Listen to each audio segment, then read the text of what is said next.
कांग्रेस बनी तो एक संगठन बना था राजनीतिक सुधार के लिए कि इस देश में जो है आपका पॉलिटिकल रिफॉर्म्स होंगे, और एक संस्था बनी थी सामाजिक सुधार के लिए। आप में से कितने साथी जानते हैं कि कांग्रेस जब बनी तो उसी समय सामाजिक सुधार के लिए भी संस्था बनी थी? मैं गारंटीड कह सकता हूं ना के बराबर लोग, क्योंकि राजनीतिक तरक्की ज्यादा जरूरी है इस देश में। हम जानते ही नहीं 1885 के जब कांग्रेस के समय पे कोई आपका सुधार संगठन भी बना, कांग्रेस का ही दूसरा रूप, कि हम दोनों चीजों को पैरेलली लेके चलेंगे। राजनीतिक सुधार भी हमारे देश में होगा, लेकिन उतना ही ज्यादा जरूरी है सामाजिक सुधार,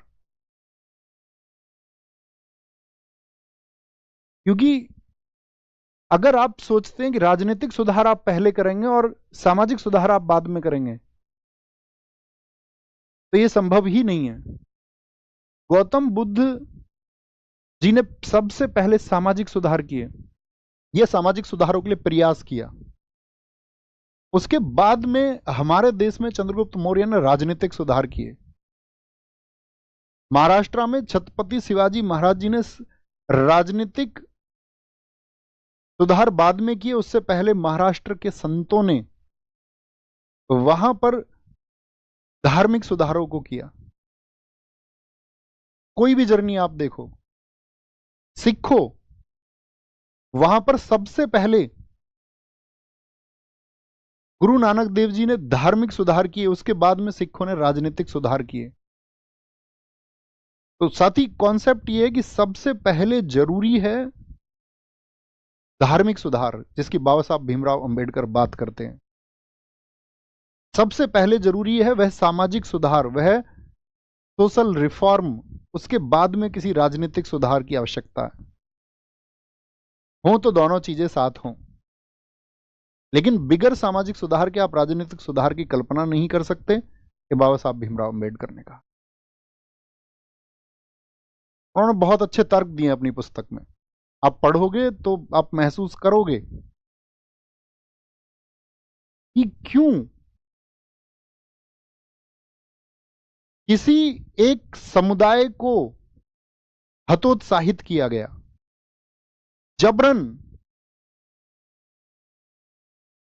जब हमारे देश में ऋग्वेद के पुरुष सूक्त में लिखा जाता है चातुर्वर्णीय व्यवस्था को, 4 वर्ण, वर्ण व्यवस्था के बाबा साहब भीमराव अंबेडकर समर्थक हैं। वो कहते हैं वर्ण व्यवस्था जिसने भी बनाई है बड़े इंटेलेक्चुअल पर्सन रहे होंगे, लेकिन वो विरोधी हैं जाति व्यवस्था के। वर्ण व्यवस्था में क्या था आप जानते ही हैं कि जो भी व्यक्ति पढ़ाई आदि का कार्य करे, शिक्षा लेने देने आदि का कार्य करे, वह ब्राह्मण है।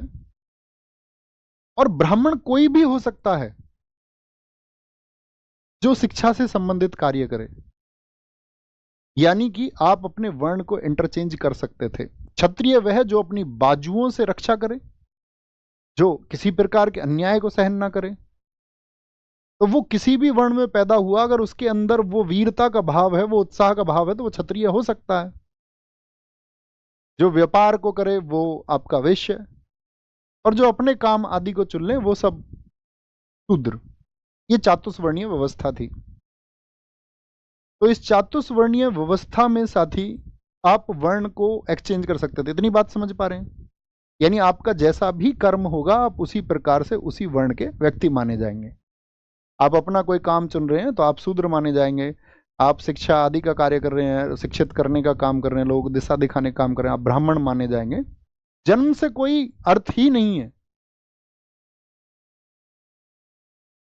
अब जिनको उन पे सवाल दागने थे तो उन्होंने हमारे फिर आपका उन ग्रंथों पे सवाल दाग दिए कि ये तो आपका उन्होंने कहा है। उन्होंने ऐसा कुछ कहा ही नहीं, वहां सिर्फ वर्ण की बात हुई है। जाति व्यवस्था तो लोगों ने अपने अपने हितों के लिए डेवलप की। तो इसी जाति प्रथा उन्मूलन पुस्तक में बाबा साहब भीमराव अंबेडकर ने बताया है उस अत्याचार को कि कहां पर क्या कर रहे हैं, नियम बना रहे जा रहे हैं। भलाई जाति के लिए नियम बना दिए गए कि अगर तुम्हें गांव में निवास करना है तो इस गांव में जब कभी भी बारात आएगी तो तुम सारे लोग, जो निम्न लोग हैं, जो शूद्र हैं, वो सब बारात के आगे जो है बैंड बाजा लेकर के चलेंगे, बाजा उनको बजाना पड़ेगा। तो वो उस पर बात कर रहे हैं, उसको पढ़ना एक बार, क्योंकि मैं किसी 2 4 5 मिनट के संवाद से आपके अंदर वो चेतना जागृत नहीं हो सकती जब तक आप किसी विषय के मूल को ना समझते हो। और आज मैं तो यही बात कह सकता हूं कि किसी भी देश का आर्थिक और राजनीतिक सुधार बाद में हो पाएगा या तभी संभव हो पाएगा जब उस देश में सामाजिक सुधार हो जाएगा। सामाजिक सुधार की बातों से सामाजिक सुधार नहीं होता। सामाजिक सुधार सिर्फ कहने मात्र से नहीं हो सकता। बहुत सारे सुधार आए हैं, बहुत सारे लोगों ने उसके लिए प्रयास किए हैं, लेकिन तुम याद रख लेना, जाति प्रथा सबसे बड़ा दैत्य है जो किसी भी देश को कमजोर करता है। और जब तक ये दैत्य नहीं मारा जाएगा तब तक ये देश सशक्त नहीं बन पाएगा। और सिर्फ ऐसे नहीं कि उसके बारे में हम बात कर लें, वो हमको अपनी जिंदगी में अपनाना होगा। आपको मानना होगा मनुष्य सभी बराबर हैं। जैसे अभी मैंने मिर्जा गालिब की बताई आपको बातें, तो आप मिर्जा गालिब को उसके वस्त्रों से थोड़ी ना तय करोगे। तो सीधा सा कॉन्सेप्ट है, आप किसी को किसी के जन्म से थोड़ी ना डिसाइड करोगे। किसने कहा कि किसी का चुनाव आप उसके जन्म से करेंगे? और फिर उस स्थिति में आप खुद को रख के देखिए, खुद सोचिए, खुद विचारिए, यदि आपका जन्म हुआ होता तो विचारेगा कौन? विचार तो करना होगा ना। अब इसी में वो सारे लोग जो ये कहें नहीं, जैसे बाबा साहब भीमराव अंबेडकर ने कहा ना, जब समाजवादी विचारधारा चली, उन्होंने कहा समाज में तो अंतर गरीब और अमीर का है, और जो आर्थिक असमानता यदि उसे दूर कर दिया जाए तो समाज के बीच का जो दूरी है वह कम हो जाएगी। अमीर और गरीब के बीच के अंतर को खत्म कर दो, यही समाजवाद का लक्ष्य है। तो बाबा साहब भीमराव अंबेडकर जी ने इसे चैलेंज किया। उन्होंने कहा कि बात सिर्फ गरीब और अमीर की नहीं है।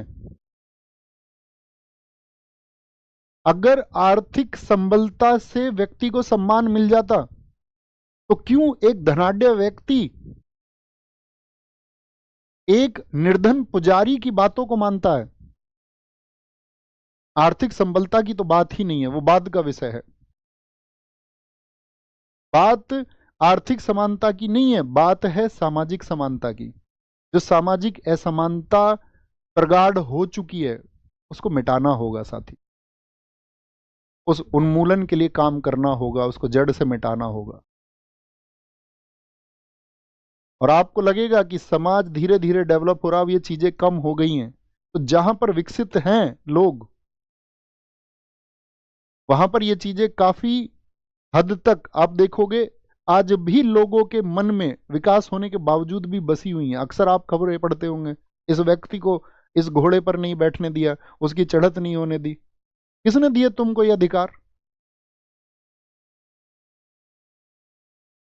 कहेंगे जी हमको तो जन्म से ये अधिकार मिल गए। जन्म का कॉन्सेप्ट ही नहीं है कहीं पर भी। कॉन्सेप्ट कर्म का है। तुम कौन होते हो उसको जन्म के आधार पर बनाने वाले? जब तुम्हारे ऋषियों ने, मुनियों ने उसका आधार कर्म बनाया तो तुम जन्म आधार बनाने वाले कौन लोग होते हो? तो तुमने कहा नहीं, हमारी अपनी धारणाएं हैं, हम तो अपने हिसाब से बनाएंगे। तो यही वो तबका, यही वो वर्ग है जो उस उन्मूलन को नहीं होने देता, क्योंकि उसको पता है ना कि अगर समानता आ जाएगी, अगर सब समान हो जाएंगे तो कल को इनको हमारे बराबर सम्मान मिलेगा, हम सब बराबर होंगे। तो उनको बड़ी ठेस पहुंचती है इस बात से कि अगर कल को सब बराबर हो जाएंगे तो फिर हमारा ऊंचा कद कहां जाएगा। इसीलिए वो समाजवाद पर प्रश्न चिन्ह लगा रहे थे कि क्या उस सर्वहारा वर्ग का साथ जाति उन्मूलन जैसी चीजों में वह वर्ग जो उपेक्षा की भावना रखता है कभी साथी हो पाएगा? कभी वह सर्वहारा वर्ग का साथ दे पाएगा इस उन्मूलन की प्रथाओं में? या इन उन्मूलन, अगर हम बोले जाति उन्मूलन के लिए, तो क्योंकि दोस्त सारा जो भी षड्यंत्र है सब मस्तिष्क का है, उसी जाल को फैलाया गया है, उस जाल को काटने वाले भी आप लोग होंगे। मैं तो ये कहूंगा कोई एक भी अपनाए तो बड़ी बात है, एक से जितने ज्यादा अपनाए वो उतनी ही बड़ी बात हो जाती, आप उतने ही महान हो जाते। अगर आप जियोगे उसको एक ह्यूमन बीइंग के नाते, एक मनुष्य के नाते, तो फिर आप होते जाएंगे महान। आप सुनिए ना लोगों को, अगर आपके अंदर विचार पैदा नहीं हो पा रहे तो आप सुनिए। आज के समय में कितने लोग कितना अच्छा काम कर रहे हैं, क्योंकि लोगों को सुनना नहीं है। अब मैं भी कुछ दिन पहले ये कह रहा था कि युवाओं के साथ दिक्कत ये है कि उनको अपनी बागडोर किसी और के हाथ में दे रखी है, तो उसमें मैं आचार्य प्रशांत जी का कुछ एक डिस्कशन कर रहा था कि 55 मिलियंस की उन्होंने वेदांत पे, उपनिषदों पे, देश के चर्चित मुद्दों पे उन्होंने बात की है, कितने लोगों को उन्होंने दिशा दिखाई है। तो आप सुनोगे तो सही लोगों के माइंडसेट को, तभी तो विचार तुम्हारे अंदर पैदा होंगे। जो रिफॉर्मर्स हैं उनके साथ चलिए, उन रिफॉर्मर्स की बात को आगे बढ़ाइए, उनको सशक्त बनाइए, कमजोर लोगों का शिकार मत होइए। थैंक यू, नमस्ते, जय हिंद, जय भारत, टेक केयर, ख्याल रखिए।